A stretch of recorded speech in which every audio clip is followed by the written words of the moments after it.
Let's move to our next team, our favorite team, the 49ers. And the receiving corps, man, it's going to be interesting come cut day because we got 12 or 13 receivers in camp, and we're only going to keep either 6 or 7. So, Brandon Aiyuk, Deebo Samuel, feel like Ritchie James is a lock. Mohamed Sanu supposedly looking good. Trent Sherfield, we guaranteed $200,000 to, so he might be a potential roster candidate. I think he's a guy who's probably looking at a position to make this team. But what do you think about this receiving core we got? I think it's good. So I know a lot of people have been freaking out about like what's going to happen behind Deebo and Aiyuk. I just don't think that the third receiver spot is so important. Like, I love Kendrick Bourne, and I loved watching him play here. I'm happy he got paid by New England. But if you ask people, 2 years going into the 2019 year, and if you were like, oh, it's fine, Kendrick Bourne's there, like, we're fine. People would be like, what are you talking about, dude? Like, Kendrick Bourne, he's undrafted free agent. Like, they need to get better. They need to have, an answer. And Kendrick Bourne ended up being a very dependable third wide receiver. He was great in the red zone. He was great on third downs. So I think it's another situation where there are guys who are there who can definitely, on their own, fill that kind of production that was left. Like Kendrick Bourne accounted for 74 targets last year, and that was a year where Aiyuk and Deebo both missed significant time. Kittle missed a good chunk of time. Like these guys were hurt, and he still only really accounted for 74 targets. And he was good in that role, but I'm just saying, like, it wasn't. That's not the plan going into the year. I think the plan was to keep it more to like 45, 50, have it be more calculated stuff on third down. And again, he was really good in the red zone. So between a Ritchie James and Mohamed Sanu, Sherfield, Jalen Hurd's healthy, Jennings, White, any of these guys, like it's very easy for me to see a path where you can string together a few different kind of skill sets and easily replicate the production that you were getting already from that wide receiver 3 spot when it wasn't really discussed as much. Like it didn't seem like it was a huge topic of discussion until Kendrick Bourne wasn't brought back and he went to New England.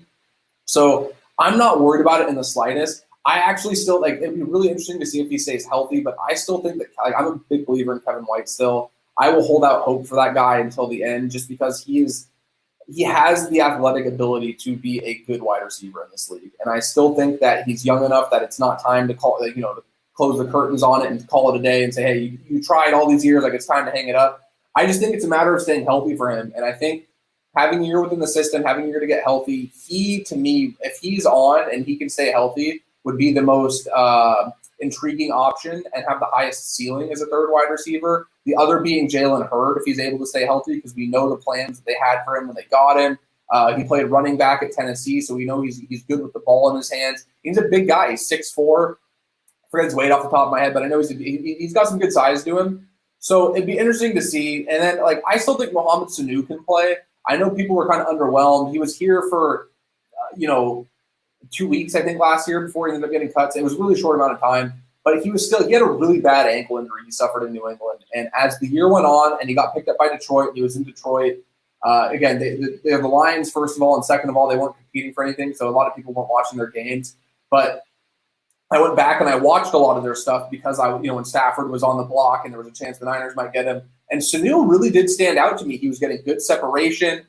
He's got dependable hands. And again, it's just a veteran presence who's familiar with Kyle Shanahan, who's a guy that knows how to get open. He knows how to beat zone. He knows how to do some of these things. So he might be a little bit older in age.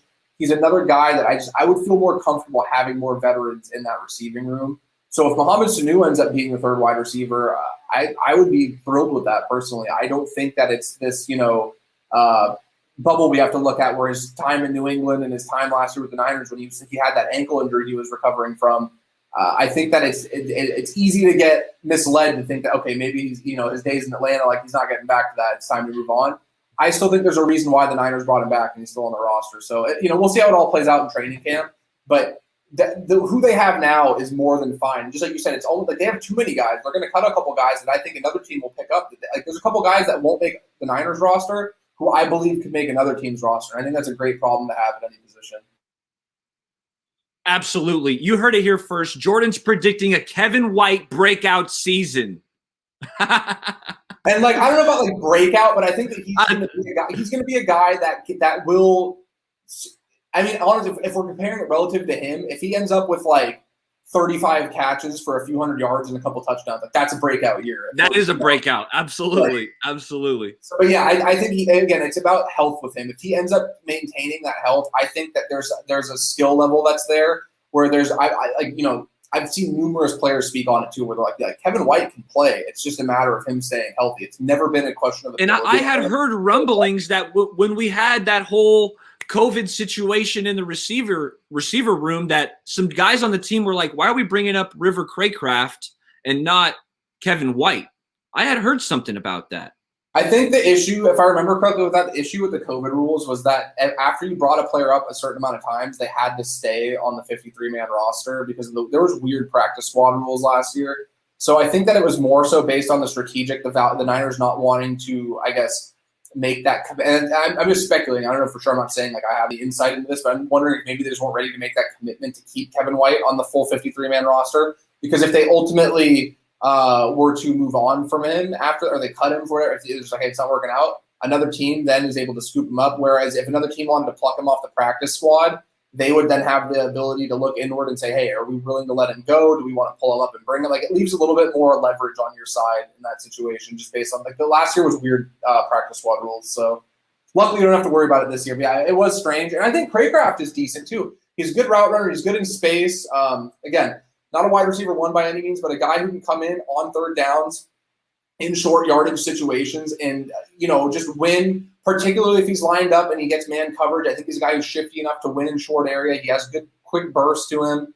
And again, Kyle's going to put these guys in a position that a lot of play callers, offensive coordinators, whatever, aren't. He's so good at dialing up these plays and beating specific coverages and getting guys into space that as long as they're able to execute at like a baseline level, they're going to find success. And that's why when I go through that receiver room, I don't see anybody where I'm like, oh man, like I just don't think this guy's capable of being, an NFL player. Like, I'd be really interested to see too what ends up happening with Austin Watkins. I know like Javi from Gold, like Javi's been on Austin Watkins for 6 months. He saw him at the Senior Bowl and he fell in love with the play that he saw there. Watkins is a guy who I think has good size, good hands. He came from a smaller school in UAB, so he may not have gotten the publicity, but he's another guy where I wouldn't be shocked at all if he made the team, just because I think he could be that same mold that Kendrick Bourne was, where you get this value of an undrafted guy. He contributes for a couple years.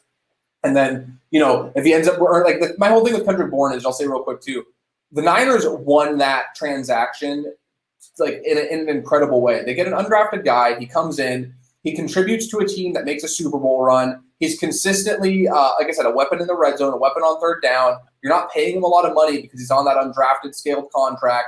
He's on that rookie contract after that when you start getting him into more guaranteed stuff.